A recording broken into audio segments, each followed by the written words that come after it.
बड़ी खबर आई इजरायल और अमेरिका के खिलाफ हो रही मुस्लिम देशों की सबसे बड़ी घेरेबंदी पर। सऊदी अरब में हो रही इस घेरेबंदी की वजह से यूक्रेन जंग की तरह ही एक बार फिर दुनिया दो धड़ों में बंटती दिखने लगी, क्योंकि 57 मुस्लिम देशों ने मिलकर अमेरिका और इजरायल के खिलाफ मोर्चा खोल दिया है। इस मोर्चे की अगुवाई सऊदी अरब कर रहा है, जिसमें ईरान भी उसका साथ दे रहा है। और ईरान के सऊदी अरब के साथ आने की वजह से ही यह संकेत मिल रहा है कि दुनिया दो धड़ों में बंट सकती है, क्योंकि अमेरिका और इजरायल के खिलाफ ईरान अपने सबसे कट्टर दुश्मन सऊदी अरब के साथ खड़ा दिख रहा है। इसीलिए माना जा रहा है कि तमाम मुस्लिम देश अपने मतभेदों को भुलाते हुए एकजुट हो रहे हैं और इन दो धड़ों में एक तरफ अमेरिका और उसके साथ खड़े देश हैं, तो दूसरी तरफ मुस्लिम देशों के साथ रूस और चीन दिख रहे हैं।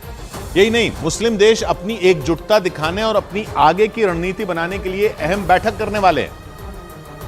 और सऊदी अरब में ही 57 मुस्लिम देशों के संगठन OIC की रविवार को बैठक होने वाली है, जिसमें सभी मुस्लिम देश मिलकर इजरायल और हमास की जंग के मुद्दे पर अपनी रणनीति बनाएंगे। लेकिन इस अहम बैठक से पहले अरब देशों के विदेश मंत्रियों ने इस मुद्दे पर मंथन किया। यही नहीं, OIC के राष्ट्राध्यक्ष भी दोपहर को मीटिंग करने वाले हैं। यानी इस जंग के बाद मुस्लिम देश पूरी तरह लामबंद होते दिखाई दे रहे हैं। उन्होंने साथ आने के लिए अपने मतभेदों को भी बुला दिया। इसीलिए माना जा रहा है कि ये बहुत बड़ा कदम हो सकता है, क्योंकि इसके बाद दुनिया खुलकर दो धड़ों में बंट सकती है, जिसमें एक तरफ अमेरिका और उसके साथ खड़े देश हैं, तो दूसरी तरफ मुस्लिम देश और उनके साथ दे रहे रूस और चीन जैसे देश हैं।